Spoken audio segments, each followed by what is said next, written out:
Alright, in this video I talk about Sword and Shield for 5 minutes. Alright, Sword and Shield is terrible. It's not good. I was actually, in the first open beta, I was kind of copium. I was like, oh, you know, it has potential and it could be really good. And I actually still stand by that. It actually has a lot of potential, but right now it's just not good. The main issue I have with Sword and Shield is the fluidity of the weapon. It is just not good. And I know why they... I know what they're thinking. I know the developers are thinking, okay? They buffed guard. They introduced perfect guard in the game, right? So the shield has a lot of purpose and it's quite strong in the game. You can block a lot of attacks, get a perfect guard, and do all sorts of good follow-ups. So I actually like the idea of perfect guard and counter slash. Counter slash is very good in this game. It does a lot of damage and it's such a short amount of time. It's a very good burst of damage and you can do a lot of things out of it, like round slash and charge chop. I have no issue with the shield and what they did. They did a real fantastic job with the shield. My issue with the weapon is the fluidity of the slicing with the sword. They fucked up the sword basically, and the sword, it just doesn't feel good to play. And I know that they are going to make changes to this in the final release of the game. They already stated publicly that they're going to make the combos for the Y hits and the B hits more fluid. That's one thing. They don't flow into each other.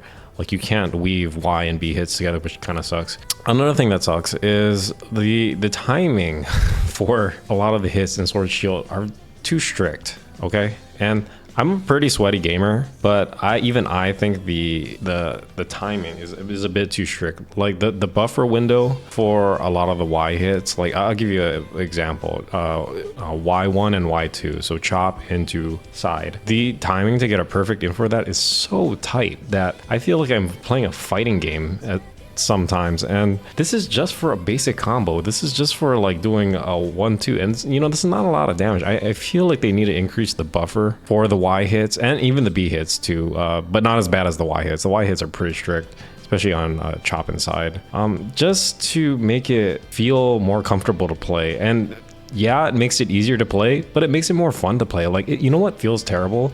When you hit Y the first time, do a chop, and you hit Y the second time, and it doesn't come out because you hit it just a tad too early. You hit it like 3 frames too early, and it's like, it's so strict. And it's really nice getting off doing a chop side and getting it out really quick. It just feels nice, and you're just kind of depriving the player of that. So even as a sweaty player, like, I don't it's just not fun sometimes, like when you make things so tedious like this. And Sword and Shield, it's a weapon with, you just want to keep hitting things. Like, that's the whole concept of Sword and Shield. A lot of your damage in Sword and Shield is tied to how many hits you land and how frequently you can land those hits. So like, when you just totally kill the combo because there's such a high input requirement for the second button in the Y combo, it's like, it just feels like shit, okay? That's one thing they need to fix. The lateral return is okay. I think it's fine. I think the Y combo is a little bit more offensive in this regard. All right, let's look at damage numbers a little bit real quick. This should be nothing new to viewers of my channel. I think I made a video during open beta 1 kind of covering this. We do have a lot of damage coming out of charge trap 1 and charge trap 2. We have round slash here. We have spinning reaper. So spinning reaper in this game, you can kind of think of it as a super round slash, and you can do spinning reaper by doing a full Y combo, so 4 Y combo hits, and they do a round slash which transforms into spinning reaper instead, or you do 3 B combo hits and do a round slash, but instead of round slash you get spinning reaper instead. Spinning reaper, I actually really like it this game. It feels much better to use.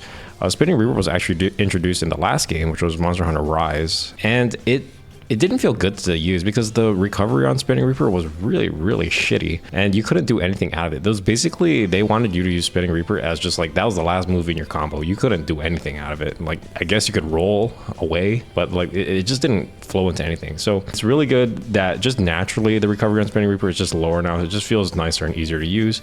And it's also nice that you can get a super charge chop, or what I call here charge chop level 2, if you do a charge chop after Spinning Reaper. So that's kind of like building more on the damage. It's like, it's kind of escalating. I really like that aspect to Sword and Shield as well. But the thing I don't like about charge chop is you can do a charge chop out of any move in Sword and Shield, even the fastest move in Sword and Shield, which is the rising slash. I'm actually not sure if guard slash or rising slash is faster. Honestly, it doesn't matter, but like, being able to do charge chop 1 out of guard slash or rising slash it just feels out of place. This is what's causing all the problems for the weapon, and I explained this in a previous video, but it's basically the infinite charge chop combo. And the infinite charge chop combo basically does more damage than perfect rush, which Perfect Rush is supposed to be your final super combo that you're just supposed to do when the monster's fully toppled on the ground, right? But if you look at it here, if you could just do this combo indefinitely. Charge chop, rising, charge chop, rising. You just do that over and over again. And that damage out damages Perfect Rush, which is so stupid. It's just dumb. I have various proposed fixes for this. This is not a hard fix, really. It's just you just tweak damage numbers. One easy fix I propose is you just increase the damage on Perfect Rush 3. So all the damage in the Perfect Rush combo is backloaded. So if you have time to do a full Perfect Rush combo, then yeah, when you hit Perfect Rush 3, then yeah, that's when the damage greatly overtakes. This is a concept of front-loading damage and back-loading damage in combos.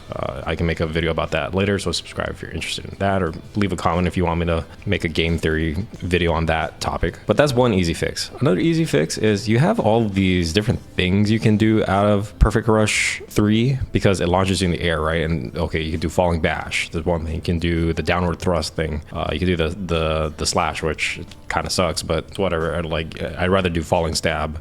That's just objectively better. It just has more hits and does more damage. But like, okay, here's an example. Like Falling Stab, because it's a lot of hits, you could say, okay, for elemental matchups, that move could outtake the damage compared to the other falling options, like Falling Bash. You could increase the stun modifier on Falling Bash so that it does a lot of stun damage, and that would be good because it incentivizes players, because like if they're trying to go for one quick KO throughout the fight, or even two perhaps, I think 2 max is good enough per hunt. That would incentivize players to go into Perfect Rush to land at least 1 or 2 Falling Bash. That way you go into at least 2 Perfect Rushes during a hunt, and you're not just spamming Perfect Rush all the time. Like, it has a time and place for it. So that's one way you can utilize Perfect Rush.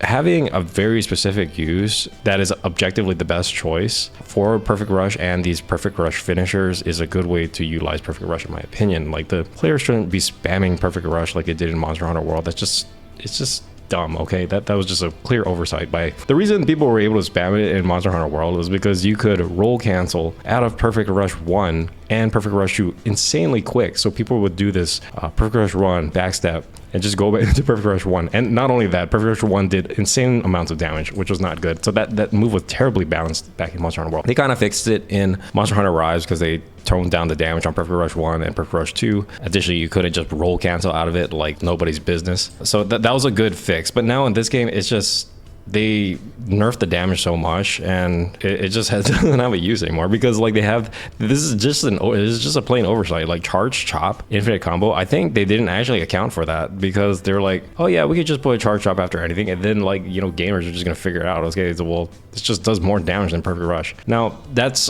one problem. Like, so that's a fundamental problem. But if you look at this DPS chart I have here, like charge chop rising combo, while you can do it indefinitely, like over here, its DPS is actually on par and similar to the good combos. These are good combos in my opinion, and by good I mean like well designed. A Y combo into Spinning Reaper, B combo into Spinning Reaper, yeah, Y combo Spinning Reaper. You follow up all of those with Charge Chop 2. The B combo Spinning Reaper, Charge Chop 2. Additionally, this is actually a pretty good combo too. It's Shield Bash 3 into Spinning Reaper into Charge Chop 2. And the reason why, this is actually pretty interesting. The reason why Shield Bash 3 followed up with a Spinning Reaper, again, you can do a Spinning Reaper after Shield Bash 3. The reason why this combo actually kind of works is because the damage from Shield Bash 3, if you look here, is actually backloaded. So there's actually not much damage coming out of Shield Bash 1 and Shield Bash 2, but once you get that Shield Bash 3 off, it actually does quite a bit of damage. See right here, it's 30 damage. So it just goes 10 to 20 to 30. It actually increases linearly, which is a pretty nice gain. And then it's actually pretty fast because you are able to kind of cancel out a Shield Bash 3 recovery with Spinning Reaper, and Spinning Reaper does a lot of damage. So that's actually why this combo actually surprised me, and is why it's actually pretty viable. So this is a good combo to do when, typically you're going to be doing Y combo Spinning Reaper Charge Chop 2 or B combo Spinning Reaper Charge Chop 2. But if you find yourself by the head, why not just swap it up? Just do Shield Bash 3 into Spinning Reaper to Charge Chop 2. You building towards that KO, and getting that KO and that crowd control at least once in the fight is definitely worth it. This is what I like. This is good design. Like having Shield Bash 3 have competitive damage, maybe not the best damage, just a little bit less than the other combos, but has a purpose by getting the KO damage on the head when the opportunity arises. And if the players are smart enough and aware enough, and they're able to identify that situation and just use it in place of a wire combo or B combo, maybe once or twice during a hunt, that's a great way to integrate this different combo and make it available and relevant during every hunt. Of course, you're gonna get some matchups where like maybe the head is just not accessible and that combo is not viable during the hunt. That's totally fine. One note I do want to make here in this DPS chart is if you look here, these combos here are the Perfect Rush 3 variants, right? The different things you can do out of Perfect Rush. The issue here, this is actually a little misleading. This is actually worse than it seems because if you look here, I have backstep into Perfect Rush 3 for this first one, and the DPS is actually lower than these other ones because during backstep, you're actually not doing damage, right? And that's actually a waste of time when you really think about it. If you're dodging something, you could make an argument for that because those frames that are used during backstep are actually being utilized for defense. But honestly, to make it even remotely competitive, I had to take out backstep from the equation and just start from leaping slash. Just goes backstep, leaping slash, Perfect Rush 1, 2, 3, and then falling bash or whatever you want to do after that. You could even do spinning reaper or charge chop too. But even these DPS here, which are between 30 and 40, these would actually be lower if you included backstep into that equation.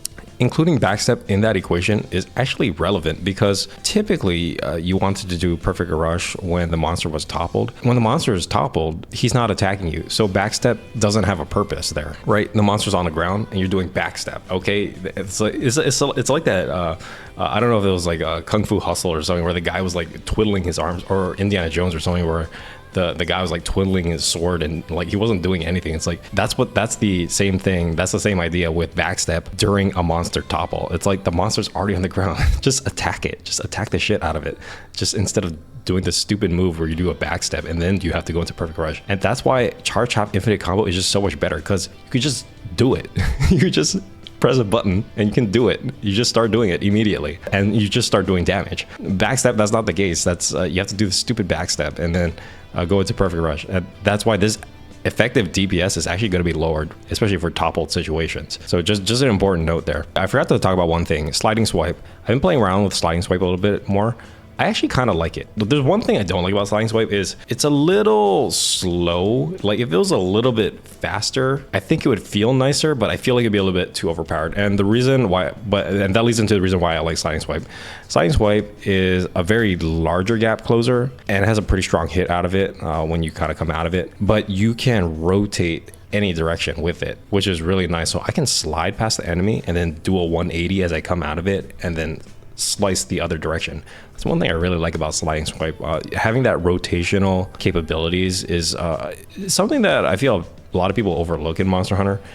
So giving that on sliding swipe is really, really nice in my opinion. Another nice thing about sliding swipe, you can do it out of sheath state too, because you can just guard out of sheath state and just quickly unsheath that way. But not only that, you can get out of sheath state and go into a gap closing situation, and you have that rotational capability with it. It's a really nice move. Like play around with sliding swipe a little bit more. Like just you'll find yourself just dancing around the monster and like being able to maintain control over where you're facing quite effectively. So try that out. Anyways, these are my thoughts on Sword Shield. Like I said, this video is more for posterity more than anything. This weapon is probably gonna be completely different when it comes out. They just kind of get rid of this stupid ass infinite charge chop combo. I think that's just stupid. It's just dumb. I do like the Y combo into spinning reaper into charge chop 2, the B combo spinning reaper into charge chop 2, shield bash is spinning reaper into charge 2. I love those combos. Those combos are fantastic. I love them so much.